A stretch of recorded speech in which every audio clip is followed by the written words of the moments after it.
Olá pessoal, o capítulo 18 do livro trata dos sistemas operacionais de tempo real. E uma pergunta que surge com frequência é como escolher um sistema operacional de tempo real. Esta é uma escolha muito difícil, porque na verdade nós temos tipicamente múltiplos objetivos, então há uma série de objetivos diferentes, os quais são muitas vezes conflitantes entre si. Então, o que a gente precisa é de critérios de comparação para que a gente possa pegar o sistema operacional de tempo real A e o sistema operacional de tempo real B e tentar escolher qual deles é o melhor para a gente. Não existe um sistema operacional de tempo real melhor para todos os projetos, porque num projeto eu vou querer mais determinismo temporal, no outro eu preciso de menos gasto de memória, no outro eu preciso de mais throughput e por aí vai. Então, a melhor coisa que a gente pode fazer é escolher um sistema operacional de tempo real para cada projeto.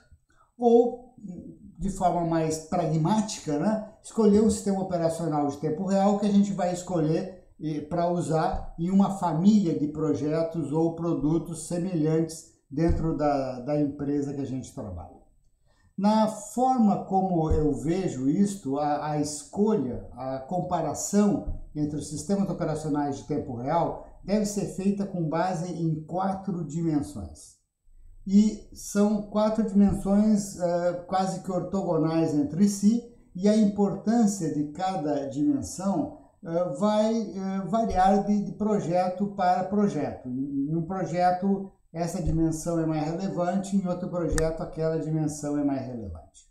Então, quais seriam estas 4 dimensões que a gente pode usar para comparar diferentes sistemas operacionais de tempo real? Então, vamos lá. A primeira dimensão eu estou chamando aqui de facilidades para o projeto. São características do sistema operacional de tempo real que vão facilitar a nossa vida no momento de desenvolver o nosso produto, o nosso projeto. Eu listei aqui as principais que eu enxergo. Começando com ambiente de desenvolvimento disponível, na IDE, a Integrated Development Environment disponível, com seus compiladores, depuradores, editores e etc. Né? É óbvio que facilita o meu projeto se eu tiver uma IDE bastante confortável ou a qual já é conhecida pela equipe do projeto. Depois, linguagens de programação. Cada sistema operacional suporta um conjunto de linguagens de programação e será que esse sistema que estamos considerando suporta a linguagem de programação que nós gostaríamos de usar ou que estamos habituados a usar? Depois, o uso em outros projetos. De repente, eu tenho aqui um sistema operacional de tempo real que já foi usado em vários outros projetos da empresa, ele é bem conhecido da equipe de desenvolvimento e isso, com certeza, facilita muito a vida da gente no dia a dia. Um sistema operacional novo sempre vai trazer uma série de desafios, vai ter uma curva de aprendizado que vai requerer esforço adicional, esforço extra. O que mais? Existência de código legado. Talvez esse novo projeto nosso, ele vai reaproveitar código legado de produtos anteriores, não completamente, obviamente, mas em boa parte. Então, este sistema operacional de tempo real que nós estamos considerando, ele suporta, ele tolera, ele é compatível com esse código legado que nós estamos querendo reaproveitar? Qual vai ser o esforço de porte desse código legado? Além disso, device driver, né? Sistemas operacionais de tempo real normalmente são usados num contexto de embedded system, onde eu tenho por vezes periféricos proprietários ou periféricos especiais e eu vou precisar de device drivers. Qual o grau de dificuldade para desenvolver um device driver para os periféricos que eu preciso nesse sistema operacional de tempo real que eu estou considerando? Porte para a plataforma-alvo. Eu tenho uma plataforma de hardware-alvo que eu pretendo empregar, talvez seja uma plataforma baseada em microcontrolador que eu estou comprando pronta no mercado, ou talvez seja um desenvolvimento doméstico, né, em torno de um microcontrolador e alguns periféricos, mas eu preciso considerar o esforço para portar o sistema operacional para a nossa plataforma-alvo. De repente, eu estou considerando um sistema operacional o qual já foi portado, está pronto para a plataforma-alvo que eu pretendo usar, o que seria uma facilitação gigantesca. Ou então, eu ou a equipe, né, a empresa, a nossa empresa, vai ter que portar este sistema operacional para a nossa plataforma. E isso é um esforço, por vezes, não é trivial, ele é um esforço considerável. O que mais? Memória. Embedded System, muitas vezes eu tenho sérias limitações de memória. Quanto de memória precisa para código e para dados este sistema operacional que eu estou considerando? Histórico de confiabilidade, não é? Então eu tenho sistemas aí no mercado usados em milhares e milhares de projetos e produtos extremamente confiáveis, com uma comunidade de teste, depuração e uso gigantesca, enquanto que eu tenho outros sistemas operacionais que foram usados em poucos produtos e não têm um histórico de confiabilidade do mesmo tamanho, né? Suporte do fornecedor ou da comunidade para o Real-Time Operating System, para o sistema operacional de tempo real em questão. Vocês sabem, existem sistemas operacionais que contam com uma comunidade gigantesca. Tu posta um bug e em minutos ou horas tu tem respostas, né, dezenas de respostas, e isso é muito bom. Ou não, é um sistema operacional que praticamente ninguém usa e eu estarei à mercê aí dos meus próprios conhecimentos. Ou, se ele é pago, não é? O fornecedor pode ter um serviço de suporte melhor ou pior no caso. Certificação, principalmente aí pensando em sistemas aviônicos, se eu tenho um esforço de certificação associado ao meu projeto, é bom dar uma boa olhada em qual será a dificuldade de certificar o produto final, o qual inclui o sistema operacional de tempo real, junto à entidade certificadora que trabalha com a gente, né? A certificação pode ser um tremendo problema, dependendo do sistema operacional que eu estiver utilizando. E, finalmente, nessa lista, obviamente, custo, né? Eu vou usar um sistema comercial pago, quanto que isso vai custar, ou ele é de software livre e na verdade, o custo vai ser o meu custo de assimilação e desenvolvimento. Então, obviamente, custo de aquisição e também, de certa forma, todos estes itens aqui também refletem-se em custo, né? Se eu tenho que portar o sistema operacional para a minha plataforma de hardware, isso é um custo. Se o suporte é pior, eu vou ter mais dificuldades para vencer os bugs, as dificuldades, isso é um custo. Então, eu tenho o custo de aquisição, que pode ser zero, no caso de software livre, ou não, no caso de um fornecedor comercial, e tenho todos esses outros custos que fazem parte do meu projeto. E sempre pensando que se eu vou usar esse sistema operacional de tempo real para uma família de produtos, eu terei a oportunidade de amortizar o custo ao longo de toda esta família de produtos. É diferente de usar o sistema operacional para um único produto que vai ser desenvolvido uma só vez e pronto, né? Então, todos estes elementos aqui da primeira dimensão estão ligados ao projeto como um todo, são facilidades para o projeto. Na verdade, não precisa nem ser embedded, nem em tempo real, não é? Isso vale para qualquer projeto. Porém, considerando-se as peculiaridades de embedded systems e sistemas de tempo real, tudo isso daqui cresce bastante em importância. Dimensão 1. Pois bem, vamos agora para a dimensão 2, que é a questão funcional. Quais são os serviços, quais são os aspectos funcionais que eu preciso e o sistema operacional me entrega ou não. Eu listei aqui apenas 5, com certeza vocês vão conseguir imaginar outros que eu não coloquei aqui. Por exemplo, sistema de arquivos. Eu estou sempre pensando aqui em embedded systems, não precisa ser pequeno porte, pode ser médio porte ou até grande porte, uma grande máquina industrial, uma parte de uma usina, de uma indústria, enfim. Mas sistema de arquivos, eu preciso de sistema de arquivos? Talvez eu não precise. Ou talvez eu precise de um pouco de sistema de arquivos para arquivos de configuração, arquivos de histórico, de log e assim por diante.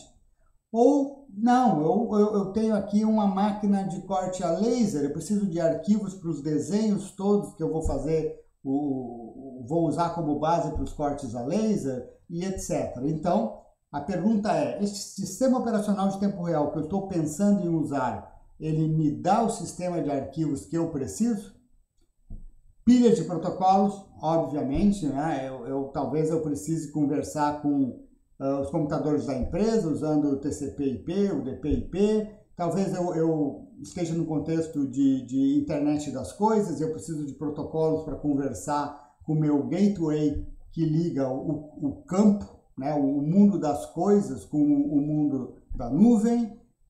Talvez eu tenha sensores e atuadores inteligentes que falam protocolos muito específicos, tipo Field Bus. Então, a pergunta é, esse sistema operacional de tempo real que eu estou considerando, ele já tem implementadas as pilhas de protocolo que eu preciso, ou eu vou ter que implementar, vou ter que desenvolver tudo? Terceiro, proteção entre processos. Eu posso ter processos isolados no mesmo sistema? Por exemplo, eu posso ter uma máquina industrial de maior porte, com vários processos, como visto no outro capítulo do livro, de maneira que se um processo comete uma falta e ele é abortado pelo sistema para a proteção do sistema, os outros processos continuam funcionando. Então eu tenho uma falha parcial do sistema. O que me permite, por exemplo, ter soluções de tolerância à falha. Eu detecto que aquele processo em particular caiu e eu, por exemplo, restarto aquele processo. Então eu tenho um isolamento, né, uma proteção entre processos. É diferente num caso de um microkernel, todas as threads terem acesso a tudo e um bug numa thread provavelmente vai derrubar o sistema inteiro e não vou ter muita solução para isso, a não ser talvez um watchdog que restarteie o sistema. Depois, paginação. Se eu tenho na minha aplicação, né, um uso intenso de alocação e liberação de memória, pelas razões da minha aplicação, talvez áudio, vídeo, não sei, ter paginação, ter uma Memory Management Unit que me forneça paginação no contexto do meu sistema operacional de tempo real é interessante. Ou talvez não, talvez meu uso de memória seja tão simples que paginação é um completo exagero, um completo overkill, né? Vai depender da minha aplicação. Completando aqui a dimensão 2, mecanismo de sincronização entre tarefas. De repente eu quero trabalhar com memória compartilhada, então eu quero um mutex, uma variável condição, um semáforo. Ou não, eu quero trabalhar com troca de mensagens, então eu quero filas de mensagens, ou blackboards, caixa postal, enfim. O sistema operacional de tempo real que eu estou pensando em usar, ele me fornece os mecanismos de sincronização entre tarefas que eu pretendo usar na minha aplicação. Então, estas e outras questões eu coloco aqui na dimensão 2, que são aspectos funcionais. Basicamente, nós estamos falando das APIs do sistema operacional e das bibliotecas que vêm junto com ele e que serviços, que funcionalidades elas me dão para trabalhar. Então temos a dimensão 1, aquelas facilidades de projeto, a dimensão 2, aspectos funcionais. Vamos então para a dimensão 3. Na dimensão 3, eu estou pensando em desempenho. Em inglês, o pessoal falaria em throughput. Eu quero trabalho por segundo. eu penso a minha aplicação em unidades de trabalho por segundo. Transações, frames, eventos, requisições. De alguma forma, eu enxergo o meu sistema como algo que processa as unidades de trabalho numa certa velocidade por segundo, e eu quero throughput, eu quero desempenho, eu quero vazão, eu quero o máximo de unidades de trabalho por segundo que eu conseguir. Nesse caso, eu vou buscar o quê? Baixo overhead no sistema. Eu quero que o processador gaste tempo com as minhas unidades de trabalho e não código do kernel, né? Então, baixo overhead no sistema. Eu vou olhar tempo médio de resposta, né? Porque eu quero um tempo médio de resposta baixo, eu quero vazão, né? Vazão das tarefas, throughput, desempenho, execução contínua em grande velocidade. Esperas pontuais são toleradas se lá de vez em quando uma das tarefas der uma travada, tudo bem, dentro de certos limites, desde que o sistema continue produzindo o trabalho por segundo na sua velocidade máxima. Então eu não estou preocupado com o comportamento individual de cada tarefa, mas sim o comportamento médio coletivo delas. Inversões de prioridade podem ocorrer, tudo bem, desde que o sistema continue trabalhando na sua vazão máxima, eu tolero inversões de prioridade. E, em resumo, o desempenho global é mais importante do que o deadline de tarefas específicas, né? Eu penso, como eu falei, em requisições por segundo, frames por segundo, transações por segundo, eventos por segundo, né? E não tanto com um deadline específico de uma ou de outra tarefa. Talvez a minha aplicação tenha demandas desse tipo, talvez não. E o fato de ter ou não demandas desse tipo vai me levar a olhar o sistema operacional de tempo real que eu estou considerando de uma forma ou de outra, né? Com mais ou menos cuidado no que se refere a estes requisitos. E por fim, a dimensão 4, que é de fato, né, o assunto central, core do livro, que é a questão do tempo real, como propriamente dito, né, como nós definimos no capítulo 1 e no capítulo 2 do livro, né? Determinismo temporal. Neste caso, eu vou olhar para a capacidade do sistema operacional de tempo real de me ajudar a garantir os deadlines individuais das tarefas. E aí eu vou olhar para uma quarta dimensão, um quarto tipo de aspecto. Por exemplo, latência para iniciar uma tarefa de alta prioridade. Quanto tempo demora entre uma interrupção de hardware que sinaliza que eu devo executar uma tarefa de alta prioridade e o fato dela começar a executar realmente, né? Que a gente chama de latência. Depois, o que eu vou querer? Eu quero controle sobre o tempo no meu sistema. Então, eu quero respeito às prioridades. Respeito às prioridades entre tarefas de aplicação. Eu não quero a minha tarefa de baixa prioridade atrapalhando a minha tarefa de alta prioridade. Respeito as prioridades dentro do kernel. Quando a minha tarefa de baixa prioridade e a de alta prioridade, ambas chamam o kernel, ambas fazem chamadas de sistema, eu quero que lá dentro do kernel as minhas prioridades também sejam respeitadas, né? Respeito as prioridades na sincronização entre tarefas. Tem um capítulo específico do livro onde a gente trata isso. Eu quero que, no caso do meu mutex, do meu semáforo, da minha fila de mensagens, as prioridades das tarefas sejam respeitadas também. Eu não quero bloqueios, no sentido de que uma tarefa de baixa prioridade atrapalhe, bloqueie a de alta prioridade. Obviamente, se eu tenho, por exemplo, variáveis compartilhadas, isso vai acontecer. É impossível não ter esse tipo de coisa. Porém, eu quero minimizar esse tipo de atraso através do uso de mecanismos de sincronização entre tarefas apropriados para tempo real. Interrupções desabilitadas por pouco tempo. Vocês sabem, se eu desabilito interrupções, eu deixo de responder rapidamente a interrupções que sinalizam, por exemplo, o início de uma tarefa, ou melhor, a chegada de uma tarefa periódica, a chegada de uma tarefa esporádica e assim por diante, né? Tratadores de interrupções devem ser rápidos. Tratador de interrupção, em geral, ele atrapalha todo mundo. Todas as tarefas da aplicação param para executar um tratador de interrupção. Então, eu quero que ele seja o mais rápido possível.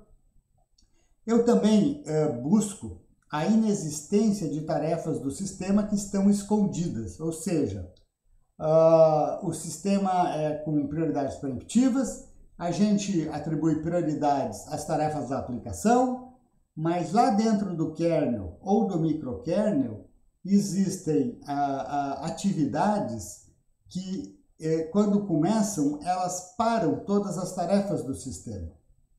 Então, de fato, as tarefas mais prioritárias do sistema, que vão atrapalhar todo mundo, estão escondidas lá dentro do kernel, na forma de tratadores de interrupção, na forma de threads de kernel, na forma de rotinas que são executadas, por exemplo, quando uma chamada de sistema é feita ou quando uma chamada de sistema retorna e assim por diante. O capítulo 18 do livro, sobre sistemas operacionais de tempo real, foca principalmente nestes aspectos construtivos, né, que diferenciam um sistema operacional de propósito geral de um sistema operacional de tempo real. Ainda na dimensão 4, pessoal, sobre determinismo temporal. Aspectos construtivos acabam sendo mais importantes que medidas simples. Por quê? Por exemplo, todo mundo gosta muito de medir o tempo de chaveamento de contexto. É óbvio que o tempo de chaveamento de contexto é importante. Quanto mais rápido for o chaveamento de contexto, melhor. Mas isso não é nada perto de, por exemplo, um tratador de interrupção super demorado, que pode entrar a qualquer instante e fazer a minha tarefa de aplicação de mais alta prioridade, esperar um tempão por uma atividade que não é realmente importante. Vou dar um exemplo bem simples, mas até engraçado. Imaginem que no nosso sistema, toda vez que uma tecla é acionada, o tratador de interrupção do teclado executa, com preferência sobre tudo. E ao mesmo tempo eu tenho uma tarefa de controle realimentado de altíssima prioridade na minha aplicação. Ora, vejam só. Eu posso ter um operador na frente do computador e brincando só com o teclado. Ele está brincando com o teclado, está ali apertando as teclas de brincadeira. Está meio chateado, não tem o que fazer. Toda vez que o meu operador de bobeira aperta uma tecla, ele aciona o tratador de interrupções do teclado, o qual para a minha tarefa de altíssima prioridade da aplicação para rodar um tratador de interrupção completamente inútil, porque aquele interrupção de teclado não está servindo para nada. Então, é um exemplo meio assim engraçado, né? Um pouco forçado até, mas ele ilustra muito bem como tudo está conectado no tempo e eu preciso tomar muito cuidado com os aspectos construtivos do sistema operacional de tempo real. Apesar de dizer isso, né, eu obviamente tenho que reconhecer que análises quantitativas são possíveis, não só possíveis, são necessárias, são importantes. Eu vou querer medir uma série de coisas no sistema operacional de tempo real para saber se ele consegue dar conta do meu problema, da minha aplicação. Então, aqui eu listei um pequeno conjunto de tempos que eu posso medir no meu sistema. Por exemplo, o tempo para chavear da tarefa menos prioritária para a tarefa mais prioritária e a respectiva variação destes tempos. Ou seja, está rodando uma tarefa de baixa prioridade, veio uma interrupção que sinaliza a chegada de uma tarefa de alta prioridade, quanto tempo o meu sistema demora para salvar o contexto da tarefa de baixa prioridade e passar a executar a tarefa de alta prioridade. Eu posso medir isso. E não só medir uma vez, vou medir muitas vezes. E eu não estou interessado só na média. Na verdade, eu acho que eu nem estou tão interessado na média. eu estou interessado na variação destes tempos. Eu quero saber, né, qual é o tempo menor, qual é o tempo maior, qual é a distribuição das frequências de tempo observadas. Esse chaveamento da tarefa de menos prioridade para a tarefa de mais prioridade pode acontecer em vários cenários. E eu tenho que medir todos os cenários. Por exemplo, isso acontece após uma interrupção de timer. Ou isso acontece quando a tarefa de alta prioridade estava bloqueada num mutex ou semáforo e ela é liberada. Ou isso acontece quando a tarefa de alta prioridade estava à espera de uma mensagem pela rede e a mensagem chega, e assim por diante. Né? Outros cenários que eu posso medir. A variação ao iniciar uma tarefa periódica, qual a capacidade do meu sistema de realmente implementar uma tarefa periódica de forma periódica e não só um faz de conta periódico, né? Se existem primitivas chamadas de sistema do kernel que são muito importantes para mim, um read de um certo tipo, um write de um outro tipo, o envio de uma mensagem pela internet ou coisas do gênero, eu posso medir o tempo para executar esse tipo de primitiva. Sobre todas essas medições que eu mencionei, é sempre importante olhar os gráficos, tá? Não só olhar a estatística, como média, desvio padrão, maior valor observado. Todas essas estatísticas, todos esses números são relevantes. Ok, eles podem ser obtidos e observados. Porém, muito mais importante do que a média, o desvio padrão, o valor máximo, o valor mínimo, etc., a mediana, muito mais importante que tudo isso é plotar o histograma dos valores observados. A frequência, né, a distribuição de frequências dos valores observados. Aí eu vou ter sempre, tipicamente, um grande corpo lá no meio, uma cauda em direção aos tempos maiores, que é o que realmente importa.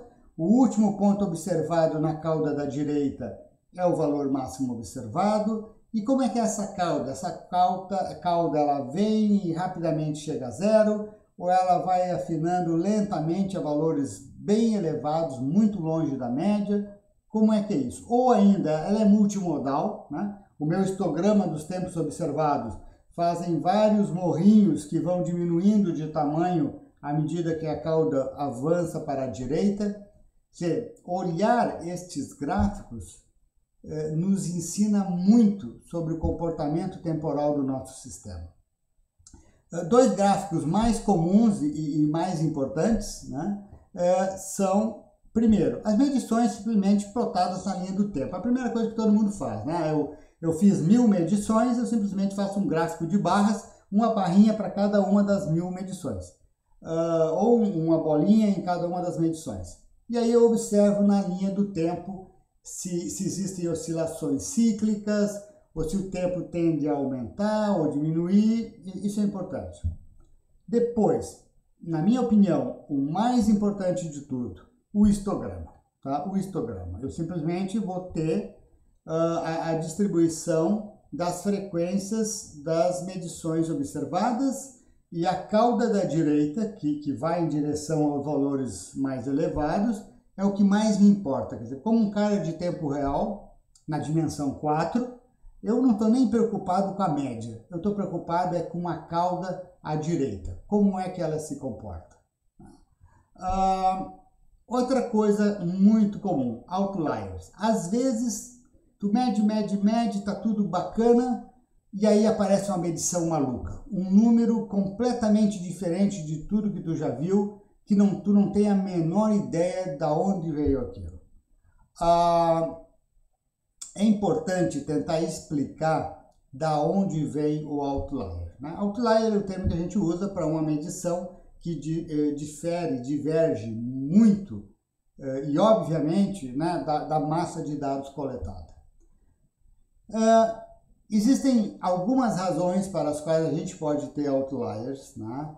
Uma interessante é o System Management Mode que existem em processadores de desktop e principalmente em PCs de marca.